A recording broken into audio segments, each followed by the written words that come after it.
কিন্তু মৃত্যুর পরে আমরা কি করি? দুর্গা দুর্গা বলে নিয়ে যাই কেউ?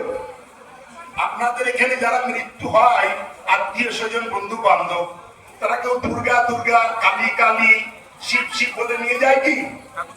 যায় না। কেন না? আমাদের যে শরীর থেকে আত্মা চলে গেছে, সেই আত্মার শান্তির জন্য এসব মন্ত্র নয়।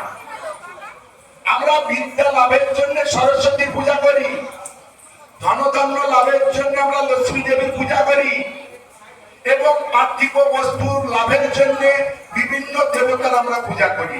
কিন্তু জগন্নাথ তিনি কি করেন? এই সমস্ত বস্তু আমাদেরকে জগন্নাথ দিতে পারেন। সেই জন্য তার নাম হলো কি? জগন্নাথ। জগন্নাথের রথের উপর একবার যে দর্শন করেন জগন্নাথকে, তারা এই ভব সংসারের দুঃখ থেকে দূর হয়ে ভগবত ধামে চলে যাবেন।